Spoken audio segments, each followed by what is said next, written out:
In recent breaking news, Marvel Studios announced in a 5-hour live stream Doomsday's cast, and everybody that was associated or released around or associated at one point with the Marvel Universe was listed, including Chris Hemsworth, Anthony Mackie, Sebastian Stan, Letitia Wright, Paul Rudd, and a bunch of other people that I'm going to go into in this video. But here's what we can take away from that based on the mystery plot that is circling around the MCU at this point. And I've noticed something that not a whole lot of people are actually talking about, which is this.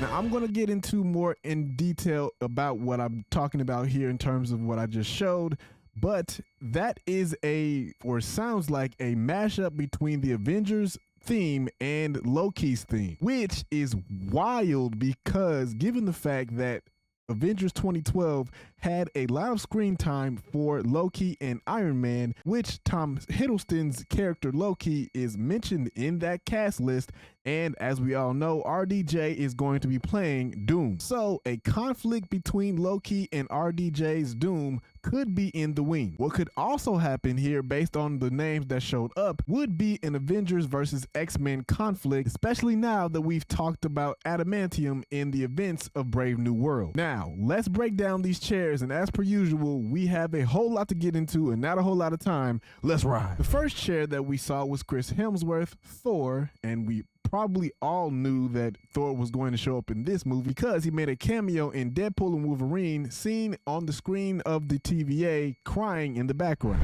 Is that me? Is that Thor? Is he crying? Let's not get ahead of ourselves. Now, this may explain why he's crying, but we should have all known that he's going to show up in this movie at some capacity, similar to his involvement inside of Avengers Endgame and Infinity War. Next was Vanessa Kirby, Sue Storm, who will show up in the Fantastic Four, The First Steps. Then Anthony Mackie, Sam Wilson, Captain America, who is recently shown in Brave New World, as well as Sebastian Stan's Bucky, aka the Winter Soldier, who is now an elected congressman. And apparently Bucky's Congress seat will be explained more in the Thunderbolts asterisk, which, by the way, that asterisk is rumored to be the fact that they are going to become the new Avengers, which, based on the events of Brave New World, looks like Bucky might have a hand in the selection committee for them becoming the new Avengers. Then Letitia Wright as Shuri, T'Challa's sister, and the current Black Panther after the events of Black Panther Wakanda Forever, and Scott Lang, aka Paul Rudd, aka Ant-Man, who was last seen in Ant-Man and the Wasp: Quantumania, going head-to-head with Kang. Now, it's still up in the air if we are going to actually see Kang back on the screen after everything that has transpired with Jonathan Majors, but Jonathan Majors is coming back or on the rise at this point with his new movie in theaters. So, and he's also written a letter to Feige and team at Marvel Studios. So if they were to pull that ace out of their back pocket, he's available. Then there's Wyatt Russell as John Walker, aka U.S. Agent, who was prior seen in Falcon and the Winter Soldier and will be seen inside of the team of the Thunderbolts asterisk. Then Tanasharata Bahia, the leader of the underwater kingdom Talokan, which is the rival nation to Wakanda, and he is the reason why we now understand that vibranium is not just inside of Wakanda. Then Ibn Mas Barak as Ben Grimm, aka the Thing from Fantastic Four, which we will see in Fantastic Four: The First Steps. Simu Lee as Shang-Chi, who was last seen in Shang-Chi and the Legend of the Ten Rings. Florence Pugh, a former Black Widow agent, also seen in Black Widow the movie, and lately seen or will be seen in Thunderbolts asterisk. From now on, I'm just going to call them the Thunderbolts, but just know that the asterisk is there. Then there's Kelsey Grammer as Hank McCoy, the mutant Beast, who originally played the character in X-Men: The Last Stand and in Days of Future Past, and returned relatively recently in the post-credit scene of 2023 in the Marvels in an alternate X-Men universe with Maria Rambeau as Binary and Monica Rambeau as Photon.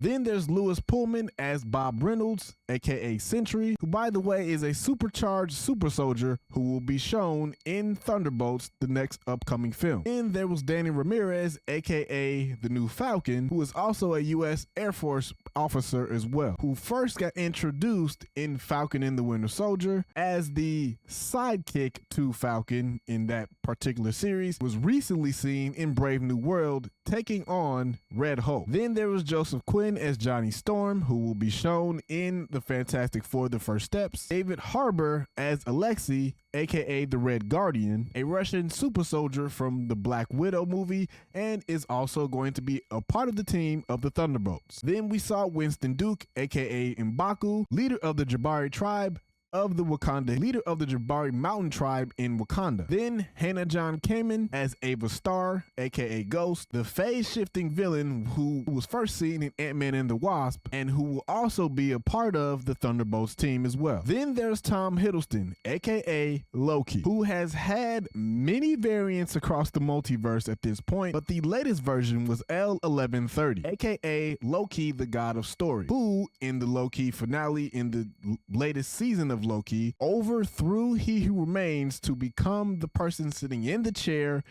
taking hold of all of the timelines, sitting at the base of the trunk of the time tree, who now seems to be watching over everything in the sacred timeline. Next, there's Patrick Stewart as Professor Charles Xavier, leader of the X-Men, who of course played Professor X across the entirety of the Fox universe except for a couple movies here and there, and recently appeared in the alternate 838 universe in Doctor Strange in the Multiverse of Madness, who was also then killed by Wanda Maximoff, aka Scarlet Witch, later on. And next to him was Ian McKellen, aka Eric Lindshire, aka Magneto, the metal manipulating villain from the Fox X-Men universe, who by the way was last seen in 2014's X-Men movie, X-Men Days of Future Past. And Magneto is still presumed to be alive in some universe, possibly in Deadpool's universe of 10005 or Beast's universe, which was seen in the Marvel's post-credit scene. Though they also may still be the exact same universe,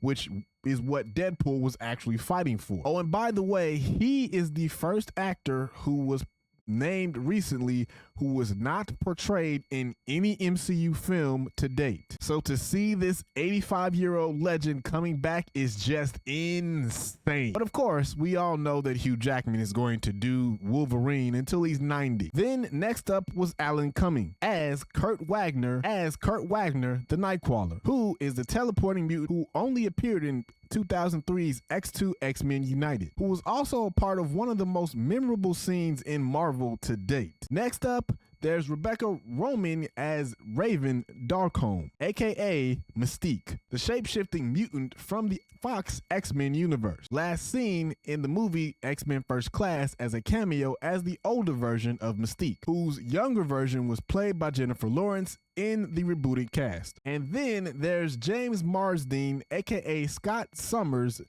who was also known as Cyclops, who appeared in the Fox X-Men films and apparently is still alive. Although in the revised 2024 timeline, at the end of Days of Future Past, when the timeline retconned what was his death in X-Men The Last Stand. Then there's Channing Tatum as Remy LeBeau, aka Gambit, the explosive projectile-flinging mutant who was last seen in Deadpool and Wolverine, who by the way also himself had a missable cameo of him standing in front of a time circle with it glowing on his face. And finally, our hero and villain, Pedro Pascal as Reed Richards, aka Mr. Fantastic, and Robert Downey Jr. to the MCU in the version of Doctor Doom. And as we probably all know, the stream ended with the elephant doors opening and RDJ walking through them, or strutting through them as it were, mentioning or gesturing to everyone watching to be quiet because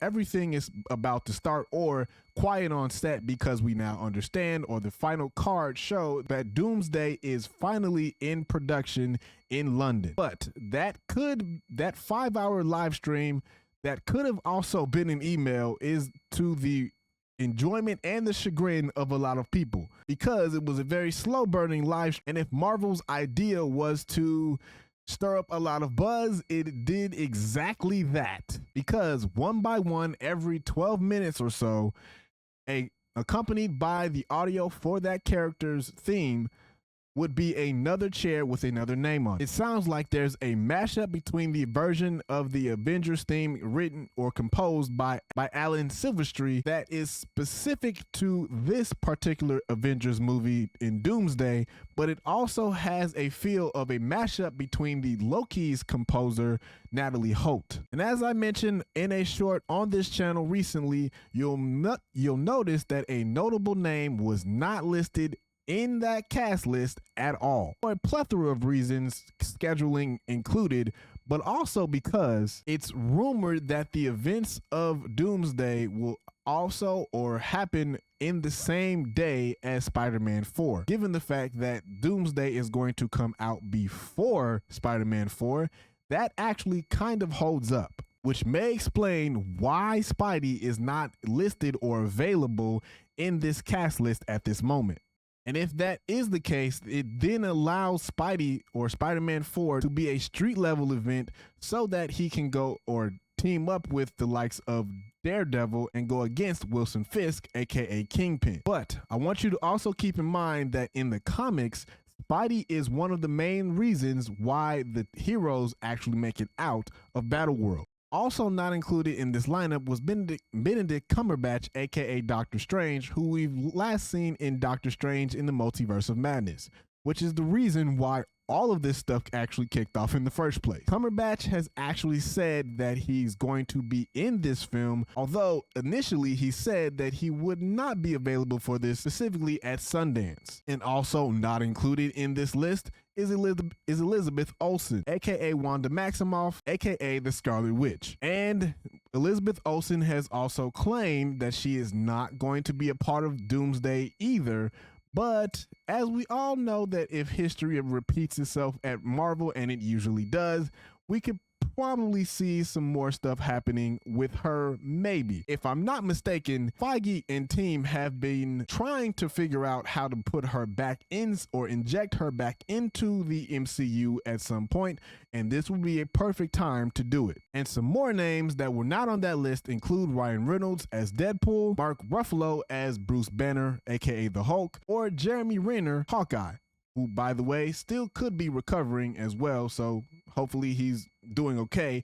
And also Scarlett Johansson, aka Natasha Romanoff, who has been on record as saying Natasha is dead. So yeah, that may be the nail in that coffin in that case, because she's literally said that she's probably not going to come back, or she doesn't want to. But again, anything can happen. And another name that was not listed on that list was Chris Evans as Steve Rogers, who I made a video about in terms of him, because we've now also already confirmed that he's going to be a part of this movie in some way.